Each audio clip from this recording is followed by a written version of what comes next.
Bonjour. In my last Tegrity, I started to talk about world-famous French chefs, and I did such a bad job at it that I felt I had to redeem myself.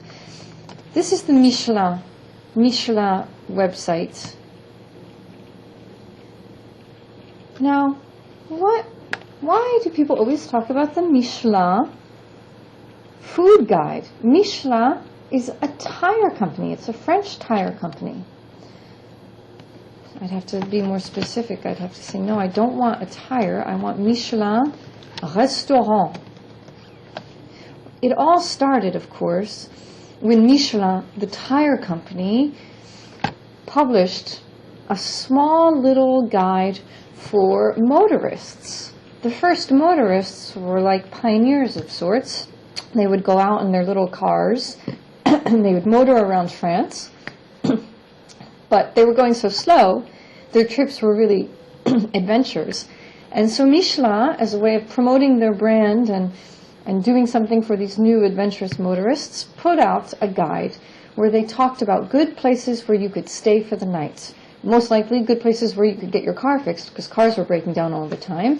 So they did a guide of good auberges and shops where people could find a mechanic able to help them, and a good place to sleep and a good meal.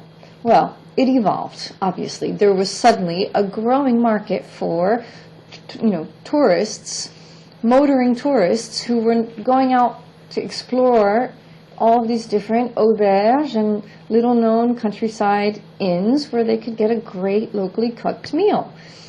Hence, the guide was born, and the guide took on a life of its own as a way for chefs and restaurants, and then later on international, up-and-coming national and regional cuisines to get themselves on the map.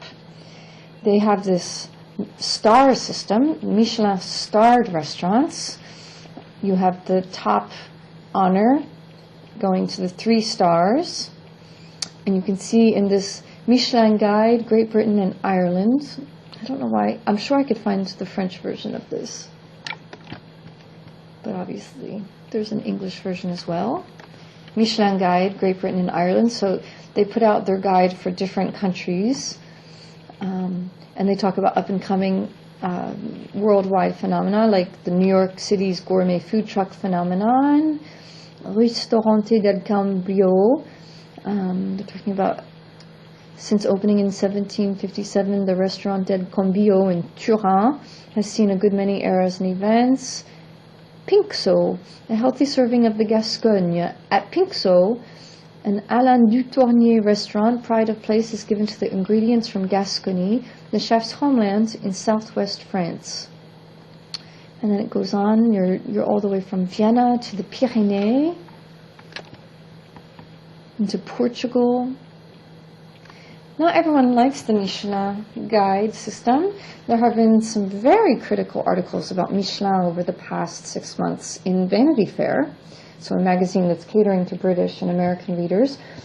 Vanity Fair seems to think that the guide itself is very much bloated with old egotistical rivalry, that it's completely gratuitous in its ability to make and break people. There have been some cases of chefs who commit suicide when they lose their star. Criticism also goes to how they describe. There's some restaurants and the descriptions are just completely out of whack, just catering to a certain mindset and not really based on good, common sense descriptions of cooking. So you have this, and there's criticism of how the way people write on chefs is destroying good cuisine itself. The chefs make portions that are smaller and smaller and more expensive, and it becomes ridiculous. Notice that when you look at by country, Japan has 32 3-star restaurants. France has 25, Germany 10, the US 11, Italy 7, Spain 5, Hong Kong 5, the UK 4, Belgium 3, Switzerland 2, Netherlands 2, Monaco 1, and Vietnam 1. And then there are some restaurants that don't have any stars at all. They'll have 2-star restaurants.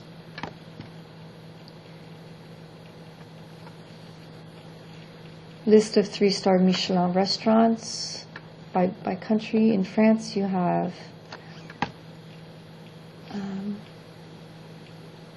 the 25. You see the restaurants. You have the different regions. Lyon. Here's Paul Bocuse. He's definitely one of the most famous, as well as the international star Alain Ducasse. Where's Alain Ducasse? Paul Bocuse. Alain Ducasse, La Plaza Athénée, Alain Ducasse. Voilà, you have these great chefs. Many of them, Alain Ducasse and Paul Bocuse, are known because they come into America and they launch restaurants and international brands in the America. Here's a very famous restaurant. This is right next to Le Doyon. It's one of the oldest restaurants in Paris, long considered to be one of the finest restaurants in the world. It is uniquely situated in the square gardens in the eastern part of Champs-Élysées in the 8th arrondissement. It has been one of many French restaurants with 3 stars for over a decade. But unlike many other 3-star restaurants, it is comparatively inexpensive, but probably impossible to get a reservation. So this sits very close to the presidential palace, as well as the American embassy. Here's Paul Bocuse. He has the famous restaurant in Lyon. For some reason, Lyon has the biggest reputation of all the different regions for producing great chefs. Alain Ducasse. So he has the Plaza Athénée in Paris and the Louis XV in Monte Carlo. So that's in Monaco. And here are some other famous world chefs.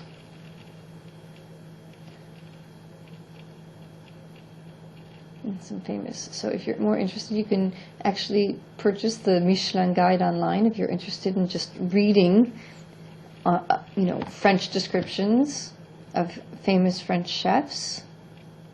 Or you can, like me, go to Wikipedia and just look through and get the names right for once.